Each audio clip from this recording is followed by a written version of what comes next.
নমস্কার বন্ধুরা, কেমন আছো তোমরা সবাই? আশা করি ভালোই আছো। আমরাও না খুব ভালো আছি। আমার নতুন আরেকটি ব্লগে তোমাদের সব্বাইকে স্বাগত জানাই। এখন বাজে দুপুর ১টা। আর আমি না এখন একটু বড়ি ভেজে নিচ্ছি। এই ভাজা বড়িটা না আমার গরম ভাতের সঙ্গে খেতে কিন্তু খুব ভালো লাগে। ১ম এ না একটুখানি তেল দিয়েছিলাম, যার জন্য পরে আবার একটু তেল দিয়ে দিয়েছি। আর কি জানো তো, বড়িতে কিন্তু একটু দেখবে তেল বেশি লাগে।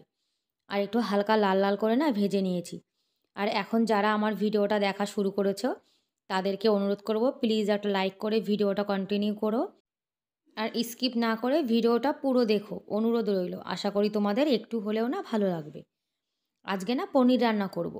আর এই পনিরটা কিন্তু আমার বর, আমার ছেলের কিন্তু খুবই ভালো লাগে। আর আমি কিন্তু একদমই পনির খাই না। পনির না আমার ছোটোবেলা থেকেই ভালো লাগে না। পনিরটা খেলে আমার মনে হয় কি যেন আমি খাসির মাংস খাচ্ছি। মানে খাসির মাংস দিয়ে যেমন একটা দুধ, দুধ মতো গন্ধ বেরায় না? সেরকম না গন্ধ বেরায়, যার জন্য আমি পনির খাই না। একটু আদা জিরে দিয়েছি। এতে না পেঁয়াজ রসুন দেবো না। মানে আদা জিরে বাটা দিয়ে তারপর নিরামিষ করব। আর পনির করলে না আমি এরকম নিরামিষভাবেই করি। আর নিরামিষভাবে করে দেখবে তোমরা, নিরামিষভাবে করলেও কিন্তু পনিরটা খেতে খুব স্বাদ লাগে। আর মশলাটা না সুন্দর করে একটু কষিয়ে নেব। আর আলুটা কিন্তু আমি আগেই সকালে না আলুর পরোটা বানিয়েছিলাম। তখন এই আলুগুলোকে না সেদ্ধ করে রেখেছিলাম। আর সেদ্ধ আলু দিয়ে রান্না করলে দেখবে রান্নাটা কিন্তু খুব তাড়াতাড়ি হয়ে যায়। আর রান্নার মধ্যে তো সবসময় আমি গরম জল দিই, তোমাদেরকে বলেছি। আর রান্নার মধ্যে গরম জল দিলে দেখবে রান্নার স্বাদটা কিন্তু অন্যরকম হয়। আর এদিকে পনিরের আলুটাও দেখো ফুটে উঠেছে, এবার আমি পনিরটা দিয়ে দেবো।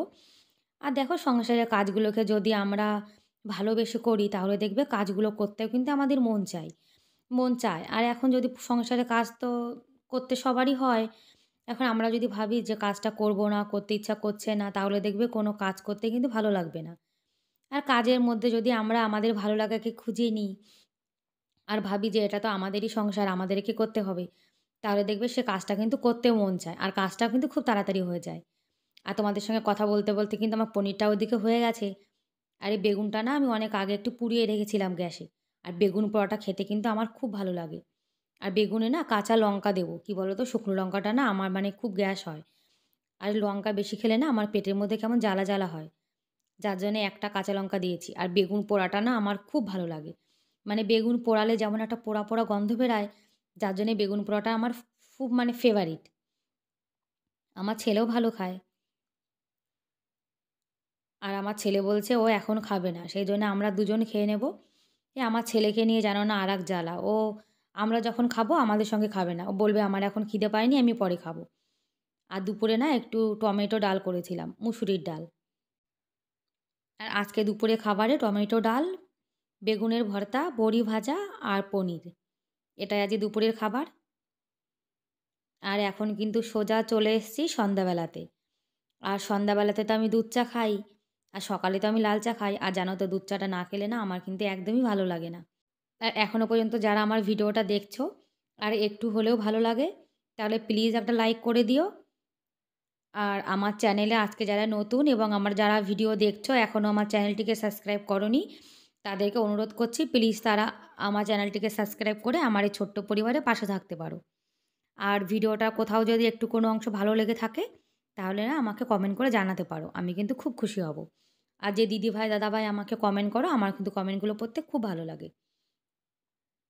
আর কমেন্ট, লাইক এগুলো করলে কী হয় বলো তো, ভিডিও বানাতে কিন্তু মন চায়। আর দেখো আজকে চায়ের সঙ্গে আমি 4টে মানে 4 রকমের বিস্কুট নিয়েছি দেখো। 4 রকমের 4টে বিস্কুট। কী করব বলো? বিস্কুট না অনেকগুলো রয়ে গেছে। আমার ছেলে খাচ্ছিল না। যার জন্যে আমি এই বিস্কুটগুলো খেয়ে নেব। কী করব বলো? বিস্কুট খেলে না আমার আবার অ্যাসিডিটি হয়ে যায়। আমার পেটটা কিন্তু একদমই খারাপ। আর এখন সন্ধ্যাবেলায় ওরা 2 ভাই টিভি দেখছে, তাই আমিও চলে এসেছি। চা খাবো আর টিভি দেখবো। আর জানো না খুব শীত পড়েছে কিন্তু। সোয়েটার, চাদর, টুপি, মোজা মানে খুলতে ইচ্ছা করে না। সারাদিন কিন্তু পরে থাকি। এই দেখো আমাদের ছোট্ট গোপাল বসে, বসে টিভি দেখছে। আর এই যে বড় গোপাল, বড় গোপালও বসে, বসে হোমওয়ার্ক করবে। হোমওয়ার্ক হয়ে গেছে। আর আমিও চলে এসেছি রুটি বানাবো সেই জন্য। আর কাজ তো করতেই হবে, তাই না? আজকে না একটু উনুনে বানাবো রুটি। আর উনুনে রুটি বানালে না আমি মানে মানে রুটির সঙ্গে, সঙ্গে না আবার এরকম বেলতে পারি না। যার জন্য আগে থেকে এরকম বেলে রেখে দিচ্ছি। আগে থেকে বেলে রেখে দিলে কী হয় বলো তো? তাহলে দেখবে না, তাহলে আমার কাজটা না অনেক তাড়াতাড়ি হয়ে যায়। তা না হলে উনুনে রুটি বানাতে গেলে না অনেকটা সময় লেগে যায় আমার।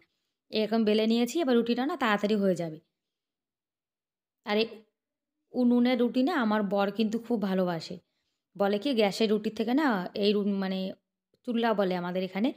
চুল্লার রুটিতে না একটু মানে টেস্টি বেশি হয়। আর কি বলো তো দেখবে পোড়া জিনিসে কিন্তু একটা স্বাদ অন্যরকম হয়। আর রুটি দেখো কত সুন্দর ফুলেছে, ফুলকো, ফুলকো হয়েছে। আর এরকম রুটি আমার বরের যদি একটা মানে একটা না ৩-৪ টে খাবে। আর গ্যাসে হলে একদমই খেতে চায় না। বলে কি ওই চুল্লার রুটিতে নাকি স্বাদ হয় ভালো।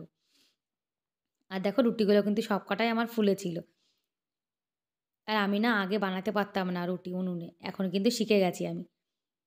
আর রুটিগুলোও কিন্তু সুন্দর ফুলেছে দেখেছো?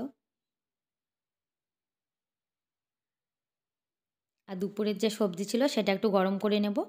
রাত্রিরে না শুধু রুটি বানিয়েছি। আর দুপুরে তরকারি তো ছিল।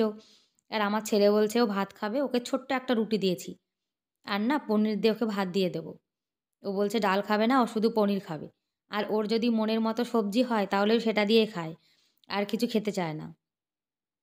সেই জন্য মাঝে, মাঝে চেষ্টা করি ওর মনের মতো কিছু বানানোর। আর একটুখানি না ডাল দিয়েছি। বলছি ডাল দিয়ে রুটি রুটি খাও আর পনির দিয়ে ভাতটা খেয়ে নিও। আর এটা কিন্তু আমার থালা। ২ টো রুটি আর একটু আচার আর একটু ডাল। কেননা আমি পনির তো খাই না। আর আমার বরের কিন্তু অনেক আগে খাওয়া হয়ে গেছে। আর খাওয়া-দাওয়া শেষে দেখো বাসনপত্র ধুতে চলে এসেছি। আর রাত্তিরে কিন্তু আমি এঁটো বাসন রান্নাঘরে রাখি না। মানে যতই রাত হোক আমি কিন্তু বাসনটা মেজেই রাখি। শীত হোক, গরম হোক আমি চেষ্টা করি মেজে রাখার। আর দেখো কতগুলো বাসন হয়েছে। এরকম বাসন কিন্তু আমার ৩-৪ টাইমই হয়। আজ আমার বরকে বলেছি যে মূলোটা তো আমার ভালো লাগে না। মূলো দিয়ে কেমন একটা গন্ধ বেরায়। সেজন্যে মূলোটা না উনি একটু কেটে দেবে।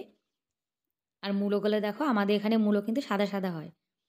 আর বাসন-টাসন সব ধুয়ে নিয়ে চলে এসেছি। দেখো কতগুলো বাসন হয়েছে। কুকারটা কিন্তু গামলাটাতে ধরছে না। এজন্য নিচে রেখে দেবো এটা।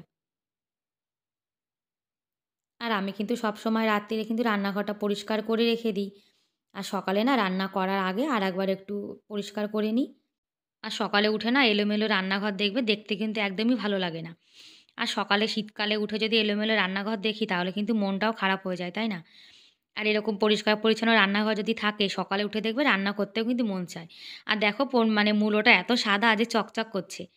আর এখানে তো রুটি বানিয়েছিলাম আর কাঠগুলোর জন্য দেখো রান্নাঘরটা একদম নিচে কিন্তু নোংরা হয়ে রয়েছে। সেই জন্য কাঠগুলোকে না উপরে রেখে দেবো ছাদের উপরে আর জায়গাটা এখন পরিষ্কার করে নেব। আর যখন আবার রান্না করব তখন আবার এনে রেখে দেবো। তা না হলে না এগুলো এখানে রেখে দিলে জায়গাটা কিন্তু একদম নোংরা হয়ে থাকে। আর নোংরা রান্নাঘর কিন্তু আমার একদমই ভালো লাগে না। আর দেখো এই সর্ষের গাছ থেকে আর কাঠগুলো থেকে কতটা ধুলো বেরিয়েছে। এই জন্য না আমার উনুনে একদমই রান্না করতে ইচ্ছা করে না। এই রান্না-বান্না রুটির ঝামেলা আমার শুধু বরের জন্যে করতে হয় জানো না। উনার একটু উনুনে রুটি বানানো ভালো লাগে তো খেতে। যার জন্য না বানাই। আর কি করব বলো? আর কাজ তো আমাকেই করতে হবে। আর তো কেউ নেই যে সে করবে। ওই যে আগে বলেছি না যে কাজকে যদি ভালোবেসে করো তাহলে দেখবে করতেও কিন্তু ইচ্ছা করে। আর এই কাজটাকে যদি এখন রাগ করি করতে না মানে চাই তাহলে কে করবে বলো? তখন তো জায়গাটা নোংরা হয়ে থাকবে। আর আমার সংসার আমাকেই তো করতে হবে। আর দেখো একজন মূলো কাটছে। বলছে নিচে বসে মূলো কাটলে নাকি ঠান্ডা লাগছে। যার জন্য টেবিলের উপরে বসে, বসে মূলো কাটছে দেখো। আর রান্নাঘরটা দেখো পরিষ্কার করে নিয়েছি। আজকের মতো রান্নাঘরের কাজ কিন্তু আমার শেষ হয়ে গেছে। আর এখন কিন্তু ৯:৩০ বাজে। আর দেখো নিচটাও কিন্তু পরিষ্কার করে নিয়েছি। আর রান্নাঘর এলোমেলো থাকলে, বালি থাকলে দেখবে ভালো লাগে না। আর এইটাতে না মানে আমাদের গোপালের বাসনপত্র রাখা থাকে। ব্যাস আজকের মতো এ পর্যন্তই। দেখা হবে পরের ভিডিওতে। Bye, by.